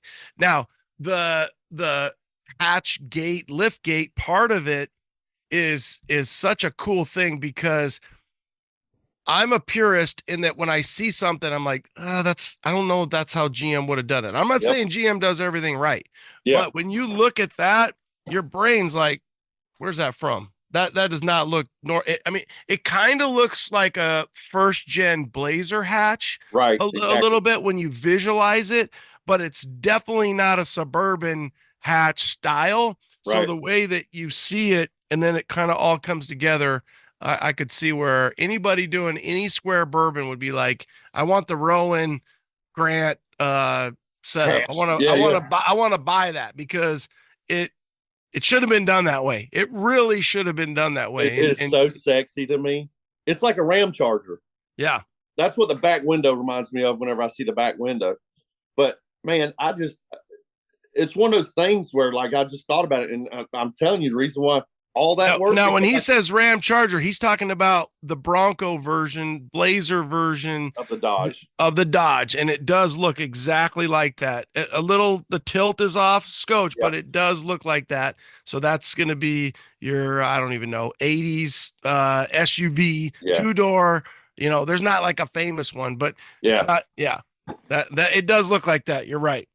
Well, what's cool is that you brought it up first about seeing. I don't understand how people saw out of those back windows. You can't see out of it. But those window posts right there in the middle, I did all that just so I could see out my back window. Well, it's worth it. I bet there's a lot of moms out there that grew up with Bourbons and had the barn door, and you just learn to use your side mirrors, right? Like it's almost like you're driving a work truck with a big chicken rack in the back, or what we call the headache rack, and you just learn to not run your rear view mirror. It's funny now because my wife, I have two girls, and she's pretty much mandates that these girls have backup cameras in their cars, and I'm like, are you effing kidding me? I'm like, you didn't have a backup in your car. I didn't have one in my. They can figure it out, but now we're so spoiled, and she wins, I lose. They've got backup cameras in their cars, and so you're like, people used to drive around. We used to call them BMWs, big Mormon wagons, Suburbans all the time, and they had barn doors in them, and you're looking right at that. And even first gen Suburban has the barn doors, second gen obviously Tahoes as well. So people are always looking for that non-barn door Tahoe. They they look for that liftgate Tahoe. Hard to find, especially a two-door. Oh yeah, I've gotten a lot of hate on. I don't know if you consider it hate, but when you say you're the first to do something, people got to prove you wrong, right? So on these square body pages, I sometimes I'll just see what the reaction is, and like the first in the world, square body Suburban with the hatch. Nah, it's been done before, man. That looks man, you just took doors. This is how the internet is. You just took doors off an Expedition. Yep, that's exactly what I did. Excursion, I'm sorry. Yeah, that's exactly what I did. Yeah. But then they're like, that's not the first in the world. And I'm like, okay, well, if I'm wrong, I could be wrong. But I did a shitload of research, 10 years. Not one picture. Now, I've seen the doors welded together with one window and the whole thing lift up, but it seems heavy as shit. You know what I mean? Like, it's not what I have. Man, they're sending me those 67, 72 Suburbans I'm like, that's not the same thing. Yeah, it is. No, it ain't, dude. You don't understand what you're talking about. You know? Well, don't get into arguments with the keyboard warriors, because you'll never win. Never. And this is the Astro version. This is the Excursion Astro Extro. It's the Astro. So the Astro. Bottom line is, it doesn't matter. It's the Rowan Grant. At the end of the day, it looks sexy. It looks killer. People, I'm sorry. Go ahead. Well, the one thing I'm wondering, was it challenging to not want to put a bumper on the rear, or did you always know you were going to go with that roll pan style because it's bodied? So I wanted a bumper, but then once I took the bumper off, I'm like, man, that thing looks like just a back porch. You know what I mean? So like on this thing, it had to be off because I wanted the sump from the fuel cell to be showing under the tag, hanging down below it. I just wanted that smooth. People were talking about those hinges the other day online, and I did everything I could do to invent something, right? So, of course, you can make it better. I'm sure people are going to take my design and make it better. I get it. That's what evolution is, in the hot rod world. So, I get that, but they were talking about the hinges, and I'm like, dude, you don't understand. There's nothing to attach it to. There's nothing. The door frame is not what you think it is. You look at these new vehicles, they're chunky. They're built for that. I'm taking something where I'm trying to make it work. Not only that, the back doors, they lift. It's almost like they lift up kind of when they open. So when they open, they lift up. So that geometry on that hinge, those two hinges, I got to try to recreate to shave them. I'm not doing all that. I like the way it looks. I like the factory, like we were just talking about. I love a vehicle to where it's got like a 2-inch chop, but it's subtle. And you don't know it until you're like, son of a bitch, that thing's chopped. You know what I mean? Like just that massage, like what Foose does, or or anybody really. I mean, they just kind of massage it, and it. Well, and that's what he does with front and rear bumpers, right? So he'll tuck them, he'll bring them in tighter. I just think, of course, you could do it with the hinges all being recessed and hidden for X amount of dollars and time, right? Anything could be done. I mean, when you talk to Bob Grant, anything can be done. It's just a vision, a pocketbook, and a shit ton of time, right? And just about anything can be done. And like he's kind of explaining, when you open a barn door, if you put a level on the bottom of the door, when you open it, it does flare out a little bit where it ends up being at an angle. I always kind of think like a hearse. When you open a hearse, you see that, or it comes up and out. So bottom line is, it looks killer. You're getting people to check it out. You're getting people to it's something that's so unique and different. One of the biggest things that is so hard, it is such a hard thing, but if you do it right, you win, is wheels. Did you have a tough time picking your wheels? Nope, not at all. You just knew torque thrust from the beginning. So it's like the C10 thing. There's eras, so like the torque thrust to me, I'm an old soul. So like I love the 50s and 60s stuff. I love the cars. I love the music. I love everything about that shit, right? Well, it's the same thing with this. Hey, hang on one second. What? Oh, okay. Damn, forgot what we was talking about. Hey, don't distract him. He gets off track. Squirrel. Hey, no, just the wheels, and you're saying, hey, I'm a nostalgia style guy, so you went with that. Well, and I had the coys on there because I couldn't afford the torque thrust at first. And I got the coys before Fast and Furious came out. So they were cheaper when I got them. And then when Too Fast, Too Furious came out. But to me, that's the ultimate hot rod wheel. And to get it in a 20 and then get it in a 20 by 16, tell me that don't look right. You know what I'm saying? Like, no, that's why I think it works. And it's so hard because I think on this, there's probably 4 or 5. It's such a radical blend of so many eras. And again, hey, I grew up pro street, hot rodding. My dad, I've got Mini in my blood. I've had the Burb for 20 years. So that's why it's like, I always explain to people, I'm like, the worst thing is picking the wrong wheel. If you pick the right wheel, it's one of those things where you just win. A wheel can make, we all know, man, a good pair of shoes can make, a chick look even better. Right. So you put the right wheel on there, and then what you did is you left meat. So that's what's cool is because, again, going back to that hot rod.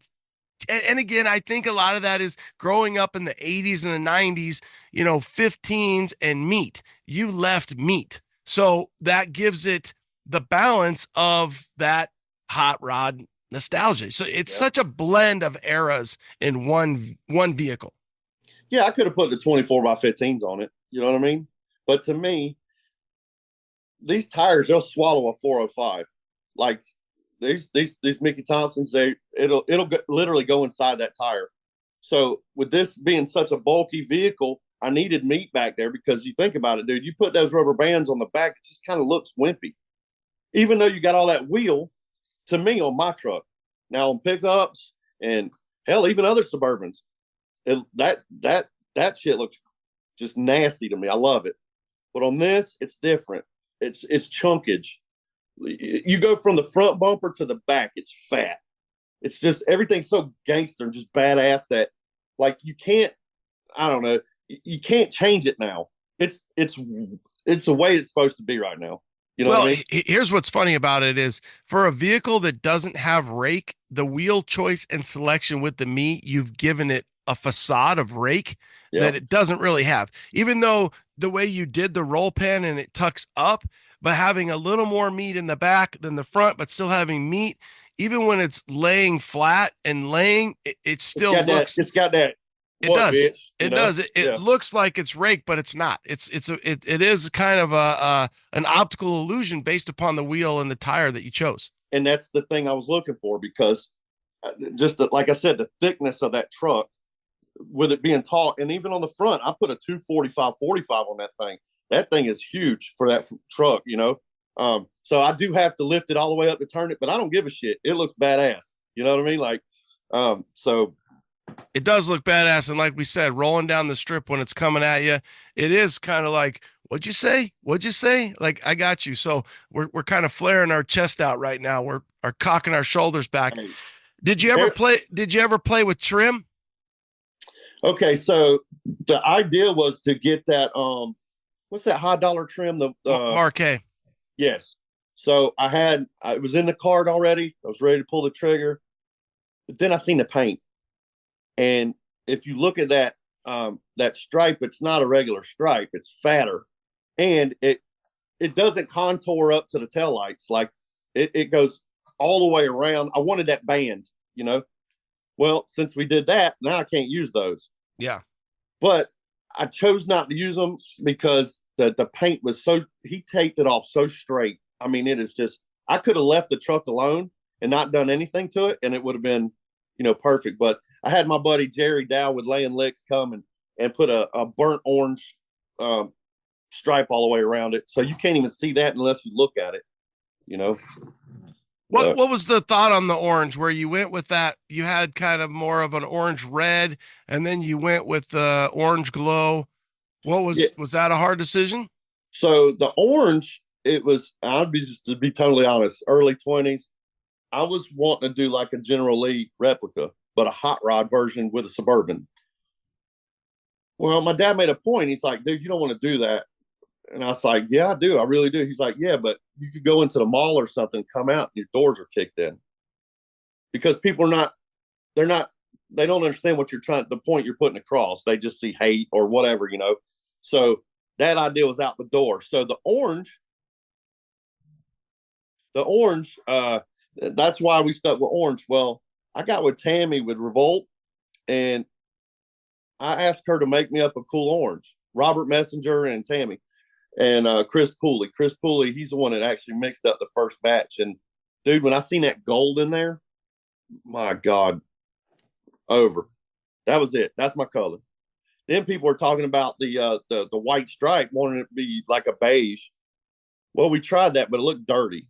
You know what I mean? So as an artist, I see colors different. So that white is like the brightest white you can get right now. And it pops so nice on that orange, you know, and then the brown interior on that orange, shoot, it's just, and the dash color. If you look at the dash is a different color than the seats. Well, I took the seats and the stress out of the seats. The color inside the stress is the color of the dash. Well, and that works good from the balance, because on your darker carpet, you have your trim, whatever they call that, banding, and that gives it a little bit of balance too. So you've got the balance of the lighter shade on your carpeting, your banding, with your darker crushed leather, and then the inset of that real light color that you've done on the dash, and it all really kind of comes together. And then when you think about it, the interior door panels all kind of blend it all together. So there's a lot going on there. There's a lot going on from underneath to the top, to the front, to the back. I made sure to do this without anything that I would regret. I want this truck to be cool in 20 years without touching it. You know what I mean? Like, I want this to be a timeless hot rod. Like, you can look back at like Boyd Coddington stuff. It's timeless. It's beautiful. That's what I wanted. So that's what we strive for, and that's what we got, I believe. You got 4 to 5 different eras of vehicle, you know, styling and automotive history wrapped up into one vehicle. What's next? Where are you taking it? You're going to be out at the Get Down? Dude, Dino asked me to come out there, and I said, when somebody like that asks you, you know what I mean? Like, he's such a cool guy. He first asked me to draw a shirt designed for this year's show, and I was like, holy shit, really? Like, whoo. Well, I did that, and then now we got 8 more designs we're doing at the moment. So I'm on like a time crunch with get ready for the Get Down. Yeah, man. And it's 1,977 miles. So it's going to be a 2-day trip for my wife and I. It's going to be our first time ever, traveling like that together. And we've been together 20 years. Can you find another 10 miles? So it's 1987. That would be cool, but I was born in 77. So you know what I'm saying? So there you go. So there see go. what I'm talking about? Look, just that alone. See what I'm talking about? See how everything just keeps going right along? Not to jinx myself, but I'm just waiting for something bad. 9977 because today's his birthday. So either way, but you're not driving it, right? You're gonna trailer it. Yeah, it was a driver before, you know what I mean, and we had our fun with it. But I wanted something ridiculous to where like I can't even go an hour out of town without having to fuel it back up. You know what I mean? I want that. That's what I want. People are like, "Oh, it's the trailer queen." Watch. That's all I'm gonna say. Just watch. There ain't no trailer queen. I might not be able to drive it to the next state without stopping 47 times, but within the state or wherever, we want to go to the beach. We're going to go to the beach in it, So, is when you look back, what would you say is the most challenging part of the build in 3.0? So from let's say 19 to 24, what was the hardest part? What do you think it was, Trish? She said everything. And the truck actually staying married. Yeah, staying married. Was that the it? Bank account. Can I tell him what you said to me when I asked you if we could build the truck? So we I'm sorry, this is national, but we're going to tell her anyway. So I don't really ask for things. My wife doesn't ask me for things. It's just a mutual thing. You know what I mean? Well, just to talk to her about it, I said, listen, I've saved up all this money. I want to build my truck right, and I want to do it. She's like, I don't care what you do. Yeah, why are you asking me? But you're not understanding what I'm saying to you. I'm probably going to use all our money, like just the way it's going to be. She's like, Josh, just as long as I got my bras and panties, you can do whatever the hell you want to do. Bro, does it get any better than that? Yeah, you're like, okay, girl. Shoot. I like your bras, I like your panties, but we're gonna build. I'm gonna have a drawer in Snooki 3.0 that's gonna have bras and panties in it. You'll be good to go, babe. Dude, watch it, Dino's. Watch what I do. You're gonna open that back. Yeah, the console is empty. It's empty. It's got the MSD box in there because I wanted to keep that hot rod. Watch it, Dino's. Watch what I tell you. All right, bras. I'm gonna put some granny panties in there though. I think that'd be funny, like a parachute. Big old hooties. Woo! Oh yeah. Oh my gosh. So 5 years, you did it. You've got to the finish line. You debut at Mini Nats. You go to, I think you guys went to Battle in Bama, right? Yep. So you went to Battle in Bama. You're on a roll. Do you have a show before the get down, or are you just so busy getting ready? No, I'm so busy. My art has taken way off, and I'm in the OBS Builder's Guide. I saw that. I haven't gotten the Builder's Guide, but I saw you post it, and a couple other guys post that. Bro, I don't know what's going on right now. Hey, don't hate on it. Just enjoy the ride. I'm not hating at all, but I just don't know what to do with my hands. You know what I mean? It's all new, but yeah, OBS Builder's Guide's got Josh's truck. We have his rendering in there, and then we have how I met Twin States, and then how I got started with Rowan Concepts. It's taken off like crazy. I can't keep up. Twin States is on fire right now. They just won with Indie Killer. They were just out at Triple Crown. They won Best OBS at Battle in Bama. They won Best OBS. I drew the truck on the side of that truck. The Indie. I drew that. So I'm a part of that too. So you see what I'm saying? Like, what the hell is going on? Hey, well, when it clicks, right? When it hits, it hits. It's like Craig Rowley with Snot Rocket. I drew that truck. Never heard of him either. He's got OnlyFans page too, and I got he is not. Access. That is one guy who they go broke with an OnlyFans. Come on, Never heard of him. Listen, he's got that shake that you just cannot mistake. Yeah. Well, yeah, you got great people doing great things. Obviously, Craig. You've got the Twin State boys. We Justin Eli. We had them on the pod, and it's only fitting. So, like you said, it's one of those things where it takes a village, and you think about what you've been able to do, and Mama being behind you, your son, Dustin, Tim, your whole crew has come together. And and you're gonna get a lot of love. You're coming out west. You ought to hit somebody up. I'm sure most of these people are probably full, but you ought to hit somebody up and see if you can't get a feature spot in SEMA, because you're already all the way out here. So you're all the way out here for the get down. You make a few calls, you get a feature spot at SEMA, and then you're just rolling south 5 hours, and you're right at the get down. I'm going to tell you right now. I have a job. Well, she could fly out. Sell some more panties. Just OnlyFans. Sell panties, foot pics. It's all good. There you go, right there. Yeah. Let me get a shot of that toenail, girl. Hey, all you got to do is just get it out. Once you get out, you fly back home, you come back, you drive to Dino's, you're good to go. But hey, you figure that out. I'm just saying, when you're on a roll, you're on a roll. Well, it's one of those things where the SEMA is big in my household, like growing up too.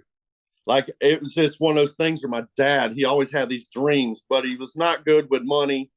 And he was a genius at the car stuff, you know what I mean? But everything else was kind of, so he knew that in his brain he'd never get to go. But I, in my brain, feel like I'm going to go one day. Yeah. And what better, but, it's just one of those things where, like, that's another. You got a lot of good companies. I would let them know, hey, if you need a feature vehicle, or if somebody pulls out, just make a call. Because there's a lot of people that they got jobs, their wife's got jobs. Maybe they have the build, maybe it's not done, but you're ready. So dude, you got my hands all clammy again. Well, you got to see SEMA.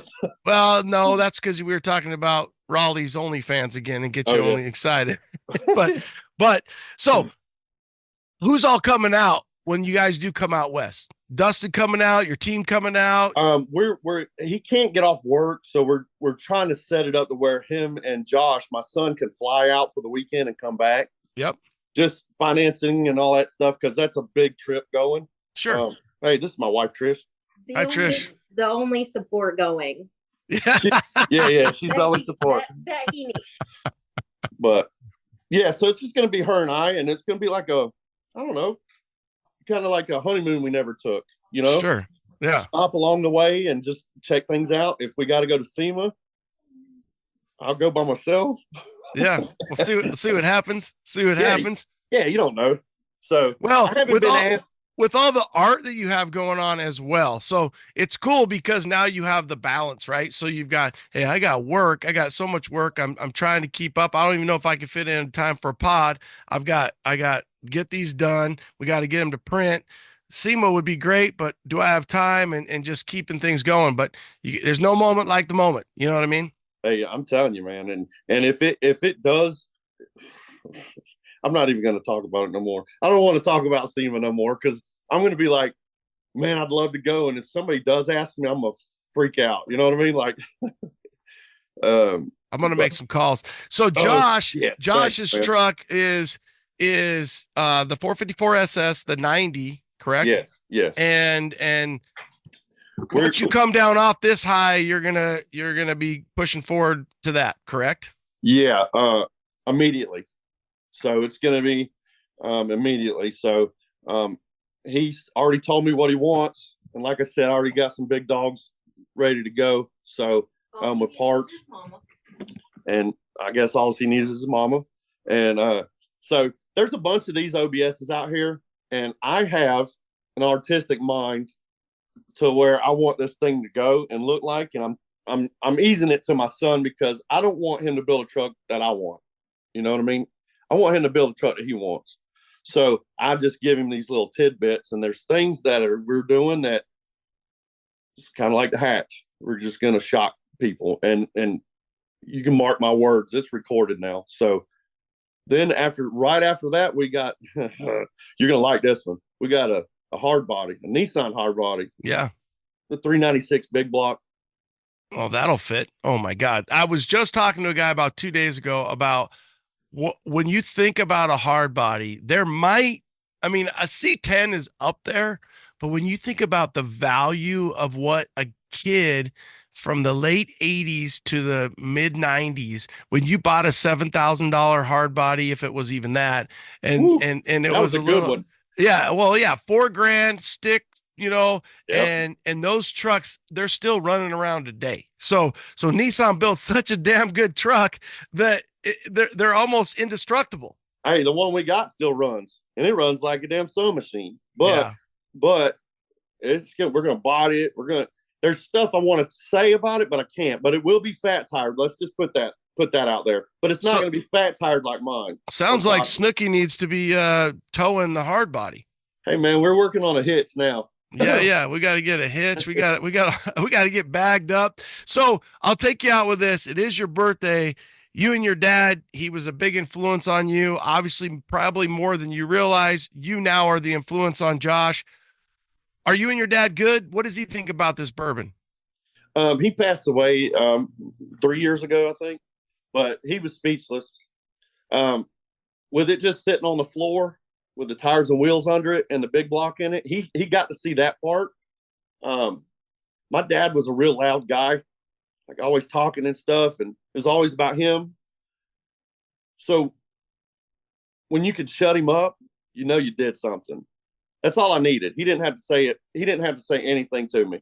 When he walked in that shop and he just sat down on my couch and he just was, that's all I needed. I don't need any, I love you, son. I'm proud of you. I don't need none of that, because those are just words. It's like my wife, when she looks at me, I can feel the love. It's not, I love you. You know what I mean? Like, it's just the way my kids look at me, the way the dogs look at me, that it's the same thing, Well, especially the funny thing about that is a guy who's maybe loud. I'm kind of loud myself, but sometimes when they're not loud, they're telling you what they need to tell you because they're not telling you. You know what I mean? And that's why, dude, that's why every time we post my truck, I don't say nothing about it. Yeah. I don't want to flaunt. I don't want to be. You're letting it speak. You're letting it speak for itself. And that's really what it is. My artwork, everything, my marriage. Well, I brag on my marriage all the time, but just with the artwork and everything, it's just. Well, here's the deal. Ride the high, brother. There's highs, there's lows. It sounds like to me that as a humble person that you are, you were in a lot of low. So you're so like, this high is so, I don't deserve this high. I don't know that I like this high. I'm uncomfortable in this high. Enjoy the high, buddy, because you've been so low. And I don't mean that negatively. You've been down there. You lived in this thing for 6 months. And life's just saying, hey, okay, you proved to us that you could do it. Your vehicles, like you said, they got a soul, and Snooky's got a soul, and your team.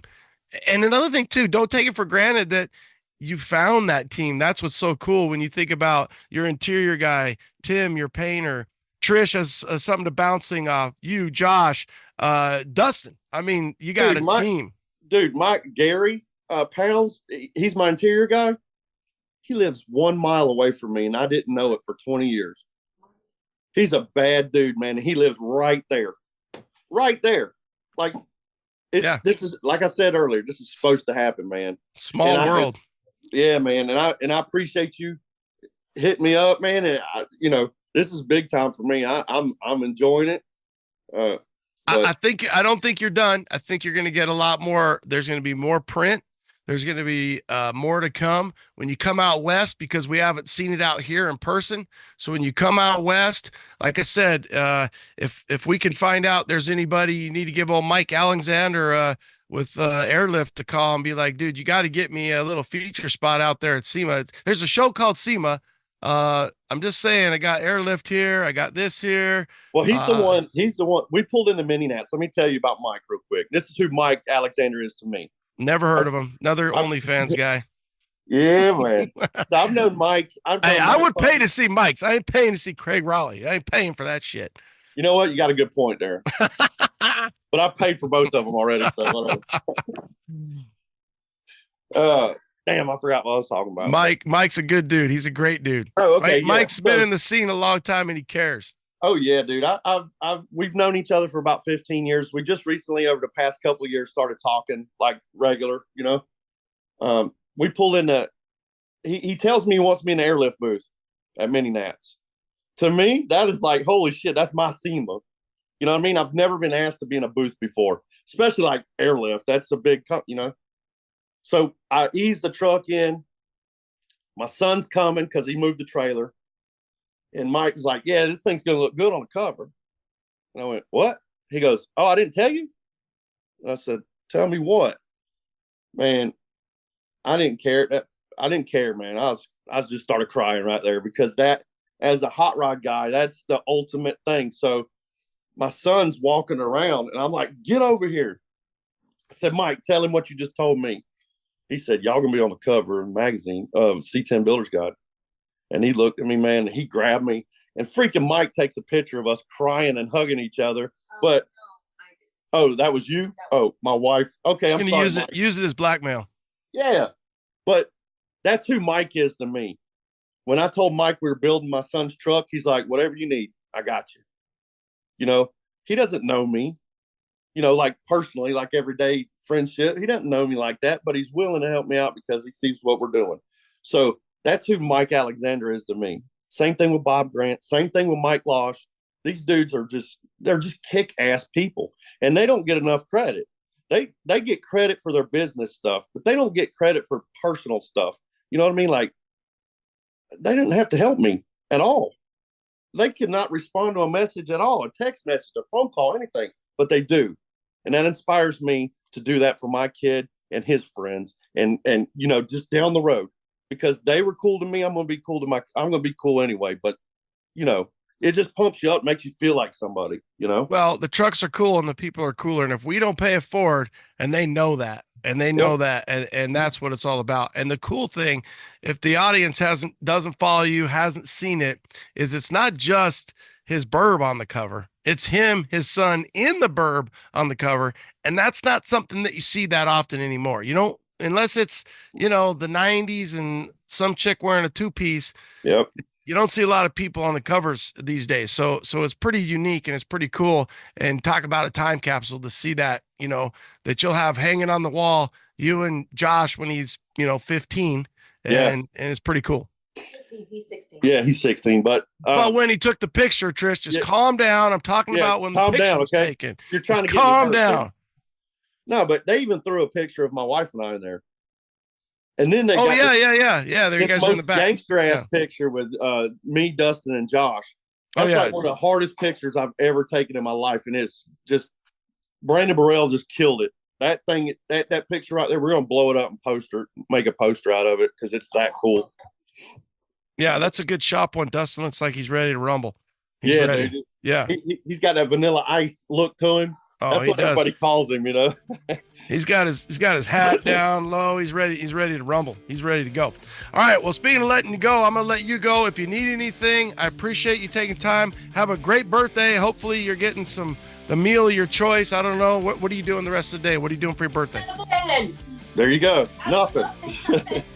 I gotta finish up some Dino stuff, but finish some art. Yeah. Go out to your favorite restaurant. Tell Trish to take you out on the town. I guess we're coming off a weekend. It was you probably already went out to dinner over the weekend. Yeah, we did. All right, good. Well, I'll get this out probably maybe as soon as tomorrow. We'll see. Okay. I like to drop on Tuesday. So happy birthday. Congratulations on the success. And I'll see you in like 2 months because I got to get my shit ready too. So I'm going to go get my shit ready too. So thank you, brother. Okay, later, bro. I told you. What a cool story. I mean, the guy was living in his freaking bourbon. Do you believe that? Living in it, out of a park, staying with his kids, showering at a freaking park restroom. That's crazy shit. And it's awesome. And when we talk about the soul, that Suburban has a soul. Everybody knows who that Suburban is. You've seen it. Maybe you don't know the whole story, but now you've seen it. You've seen it on social media. And if you haven't, and you listen to this pod, you're gonna, because I'm going to be posting it up.